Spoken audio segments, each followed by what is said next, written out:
Bahasa Cina. Beberapa hari ini, ramai orang meminta Apek untuk mengulaskan isu mengenai kalimah Allah. Minggu lalu, Mahkamah membenarkan penerbitan kitab Injil Kristian yang menggunakan perkataan Allah untuk terjemahan God Kristian.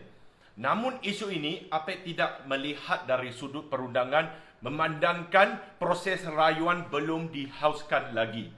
Hari ini, Apek melihat dari isu ini dari sudut sosial, kebudayaan dan agama.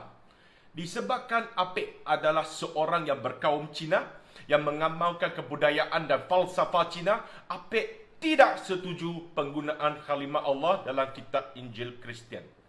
Perkataan Allah ni berasal dari perkataan Arab ilah dan al. Tuhan itu. Al-ilah maksudnya Tuhan yang satu-satunya. Kemudian disingkatkan sebagai Allah oleh penganut agama Islam di tanah Arab. Perkataan ini digunakan di tanah Melayu pada kurun ke-15 Masehi apabila Kesultanan Melayu Melaka mengamalkan agama Islam sampailah sekarang. Terjemahan Alkitab Kristian yang menyeluruh adalah lebih kurang 2 abad selepas penggunaan Allah oleh Muslim di tanah ini. Namun penggunaannya mungkin lebih awal, masa itu tak ramai penganut agama Kristian di tanah Melayu maupun Sabah dan Sarawak. Allah telah menjadikan sebuah perkataan suci dalam bahasa Arab dan bahasa Melayu yang ada makna yang khusus, iaitu satu-satunya Tuhan yang Maha Kuasa dan Maha Esa dalam agama Islam. Kalau digunakan pada zaman moden ini di dalam kitab agama lain, ianya akan mengelirukan. Kita boleh cakap God ke, Jehovah ke, Yahweh ke, Elohim. Banyak lagi nama untuk Tuhan dalam Kristian. Tapi agama Kristian mempunyai penjelasan Tuhan yang jauh berbeza dengan Islam. Kristian percayai bahawa Holy Trinity, Tuhan, Anak dan Roh Suci yang disatukan Trinity. Anak Tuhan adalah Jesus Christ, Yesus Kristus. Di mana dalam Islam, Allah tiada anak yang khusus yang bernama Jesus Christ.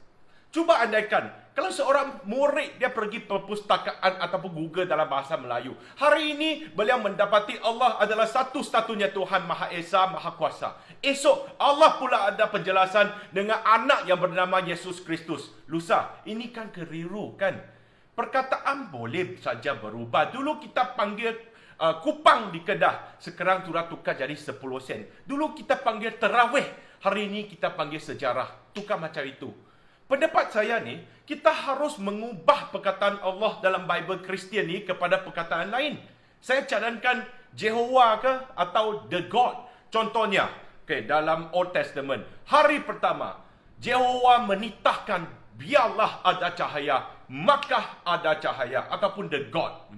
Apa susahnya? Semua pastor Kristian yang berbahasa Melayu, mulai hari ini, apabila memberi kuliah di gereja, bagi tahulah, tukarkan perkataan Allah kepada Jehovah. Dalam 1 tahun, mungkin dalam 3 bulan, semua dah beres. Dari sudut pandangan sosial dan agama, kes ini boleh diselesaikan dengan senang. Saya adalah bekas Kristian dan belum Islam.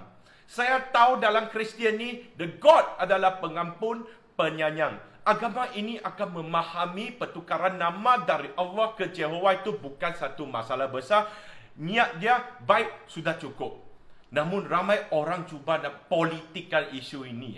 Ramai kutuk yang berhormat Tuan Guru Hadi Awang apabila beliau kata tidak harus larang penggunaan Allah oleh orang bukan Islam. Memang betul yang berhormat Tuan Guru. Saya sebagai bukan Islam selalu sebut kalimah Allah. Dalam lagu Kebesaran Negeri Kedah, saya memulakan dengan nyanyian Allah selamatkan Sultan Mahkota. Cuba bayangkan kalau tidak boleh guna, macam mana saya nyanyi lagu Kebesaran Kedah? Maksud Tuan Guru adalah, jangan guna Allah dalam konteks yang berniat jahat, yang berlain dengan erti mana Allah. Contohnya bagi brand. Kalau kita bagi brand kepada kasut dan memijat Allah tu, itu tak boleh lah. Kesimpulannya, walaupun undang-undang membenarkan, kita harus mengelakkan penggunaan Allah untuk menjelaskan Tuhan yang berlain daripada Islam kerana dia akan menimbulkan kekeliruan. Kenapa Apek berpendapat sebegini sebagai Cina? Satu falsafah Cina yang diutarakan oleh Confucius dalam buku berjudul Zhongyong, Kesederhanaan. Ji suo bu yu, wu shi yi ren. Maksudnya, kalau jangan lakukan apa-apa yang anda tidak mau dilakukan ke atas anda. Saya sebagai seorang penganut agama Buddha sekarang, tentunya tak mau orang yang beragama lain menggunakan perkataan Buddha dalam agama mereka sewenang-wenangnya. Saya juga percaya bahawa orang Kristian tidak akan berlalu ataupun berasa senang kalau nama Jesus Christ digunakan oleh agama lain yang menafikan baginda disalibkan dan menanggung dosa bagi semua manusia. Kamu juga rasa kurang selesa kalau orang lain pakai Jesus Christ, kan? Kalau kita tak mau orang lakukan ini terhadap kita, jangan sekali kita lakukan kepada orang lain. Itu saja pengulasan Apik Cina dalam isu kalimah Allah. Terima kasih.